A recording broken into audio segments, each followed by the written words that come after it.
প্ৰিয় বন্ধুসকল, চঞ্চলা ফাগুনৰ ৰঙীন আৱেগত বুকুৰ কোনোবা কোণৰ পৰা নিগৰি অহা কেইটামান শব্দৰ এধাৰি মালা গাঁঠি আপোনালোকৰ বাবে আগবঢ়াই দিছোঁ।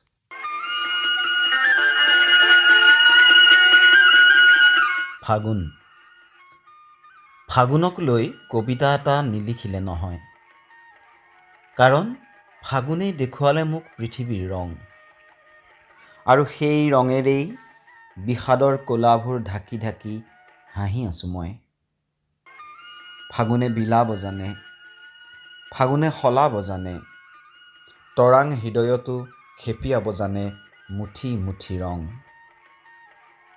ৰিক্ততাৰ ধূলিয়ৰী বাটত ঐনিতমৰ সুৰ এটা হৈ কনেঙৰ বুকুত সিঁচি দিব জানে এসাগৰ ভাল পোৱা। পিছে ফাগুনৰো আছে কিছু বদনাম। চাদৰৰ আঁচল উৰুৱাই দুষ্টালি কৰাৰ অভ্যাস ফাগুনৰ। মনবোৰ তোলাৰ দৰে উৰুৱাই নিয়াৰ স্বভাৱ ফাগুনৰ। অকৰা কবিৰ সৈতে চুপতি মাৰি পিঞ্জৰাবদ্ধ মনবোৰ জুখি চোৱাৰ হেঁপাহ ফাগুনৰ।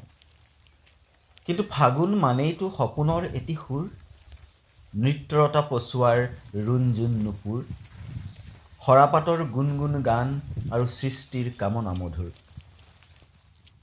ফাগুন মানেই হ'ল জুইৰঙীয়া আকাশ, ফাগুন মানেই হ'ল প্ৰেমৰ বতাহ, পলাশ মদাৰৰ গুণহীন সুবাস আৰু আৱেগৰ মূৰ্ত প্ৰকাশ। ফাগুন মানেই হ'ল আবিৰৰ আলিংগন, শূন্যতাৰ বুকুত পূৰ্ণতাৰ আবাহন।